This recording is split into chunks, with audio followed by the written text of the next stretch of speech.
So let's talk now about analog control by using Labview programming environment. Okay, for that obviously you will need an NI DAQ. Well, you can actually use different type of DAQ like LabJack. We will talk about that later, but at this moment let's use a national instrument. As you see here, we have tried different USB NI DAQs. Here we have, this is a model 6211 and this one is a model 6003. So let's use this one at the moment. So if you go into our repository, into the Mac DSP repositories for Labview control, and you go into the analog, you will see all these examples. So let's start one by one. Let's start with the standard waveform generator. Why do we call it standard? Well, it's because it covers simple waveforms like sine, triangle, square wave, sawtooth, those type of waveforms. So if you see your application, this is the front panel. Obviously we will talk about a little bit about the control panel in a bit, but if we run this program, okay, you can select different type of waveforms. We have like square, triangle, sawtooth. We call these the very standard and basic waveform generator. We will see different examples later of how to do more custom advanced things. But let's think, for example, we take a triangle wave, okay, and a square wave for the y-axis, okay. You can see here that our graph update the current selection that we have done. Let's increase the amplitude of each one of these to, let's say, like 4 volts per galvanometer amplitude, and 4 volts for the X and 4 volts for the Y. If I click this boolean to be on, you will see here that now our galvanometers start receiving the input out analog voltage through this cable that we actually chip with every of our Mac DSP that are purchases. This port here is called the input analog command, and then here is how you can send a voltage that controls the galvanometers to the X and Y axis. So you can see here in the oscilloscope, this is the waveform that we are generating. Okay, you can obviously change and get different type of frequencies. For example, let's do a high frequency for the X axis, as an example 50 Hertz. You can see here how this get updated automatically in the oscilloscope, since now we are doing a 50 Hertz waveform. Okay, I can actually do this other boolean, which is together. What this will do is that it will make the y-axis to behave like the x-axis in order to do some type of mirror mode. So if I activate it, you see here how both waveforms are one on top of each other, which means that they are basically behaving exactly the same. So let's now turn off the DAQ and let's go and see the back panel where we have all the programming of this. As you can see here, this is a very simple code where basically we define the waveforms for X and Y axis, and we send this through the DAQ assistant. The DAQ assistant is a built-in library function in Labview that actually set up your DAQ, most of the DAQ for you.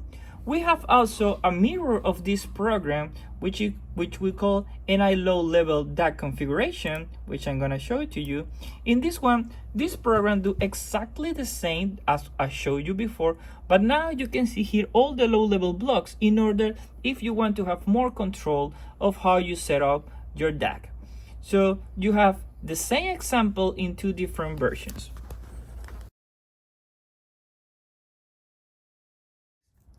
Let's talk now about custom waveforms. So some clients, they have a irregular or very abstract waveform that they want to implement into the pattern of how the galvanometers can move, like a stepped triangle wave, cycloids, or any custom weird shape waveform that they want to do. So what we have done here in the past is that we ask for clients to send us a text file which input at least some of the periods of that specific custom shape waveform. So we have built here this app, okay, this little program here for you This is called the Labview custom analog waveform generator. You can see here how I'm gonna input a very friendly text file. Okay, let's import like a sawtooth text file. Okay, and let's also import for the y-axis a step pyramid. Okay, so I'm gonna update this, and we can see here this particular shape. This is a sawtooth and this is a step kind of pyramid shape. Okay, so also let's change the sample rate of this. Let's say 20,000 sample rate. For this particular example, we are using a different DAQ, so you can see here that we have tested different models for this particular project that we're doing. So let's now run this. So we can see here, okay, how the waveform is being generated. Let's increase a little bit the amplitude of this particular waveforms. So what we do usually is that we import a text file which have an amplitude that goes from -1 to 1. So once we do the voltage amplitude multiplication, which is basically just a scale of what you have in your text file, if I update this here, we can see here how we change the amplitude of whatever was on our text file. So we have here the sawtooth, and we have this kind of a custom triangle step function. So you can see here how is the format of the text files that we sent. This is the one for the step pyramid, and this is the one for the sawtooth. So as you see here is a very basic text file with one column of points. Now let me give you another example. We have here, for some of our clients, they like to do what we call a cycloid waveform generator. So cycloids are some kind of waveforms, like they could be like a triangle or a sawtooth with soft turns. We have here in our manual all the mathematical theory of how these specific waveforms are constructed in our software. If you see here our Cycloid waveform generator in Labview, you could define between a triangle or a sawtooth waveform, okay, and it will generate it for you. So if I run this, okay, and then you go into the Cycloid waveform generator, let's delete this old file here, and then I run this specific parameters, you know, I can customize the sample rate, number of cycles, the amplitude, and if I hit update, you will see here how a Cycloid waveform text will be generated.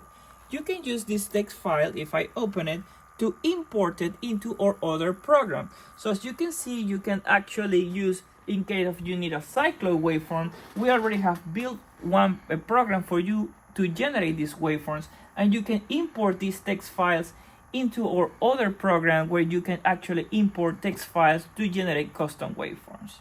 So I hope this helped you in your research on how to import a custom waveforms. So let's keep talking about analog control.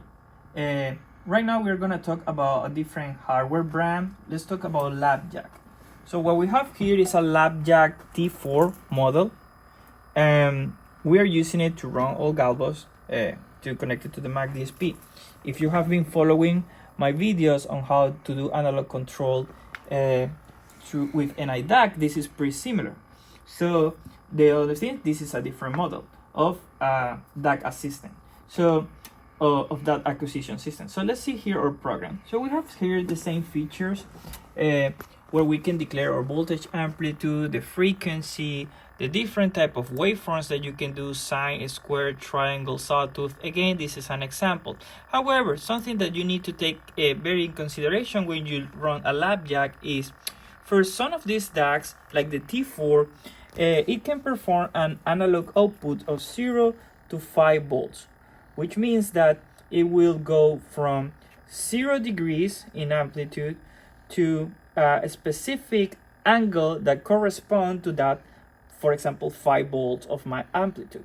So what we do is that what we can do is go to our Mac DSP server control application, and we can create an offset. So now we can go from the negative spectrum of the degrees of the amplitude spectrum to the positive. So basically we're just shifting our waveform. And you can see here that once we have the shifting, this is perfectly centered at 0. If I didn't do that shifting and I run it and I keep it as it is at 0, you will see how, because this specific DAQ goes from 0 to 5 volts, is now then shifted to the positive range. So let's go back and let's just move it where it was to be. Okay, so now let's see other things. If you go here into the code,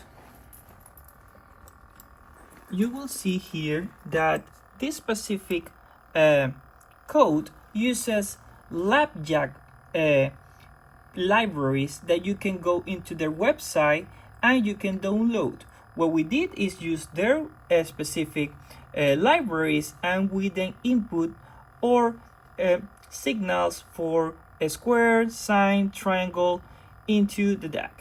So you can follow our example, or you can go into the LabJack libraries and you can modify them. However, I think it's more friendly if you go into our GitHub repositories, and we have tested our scanners with these specific libraries.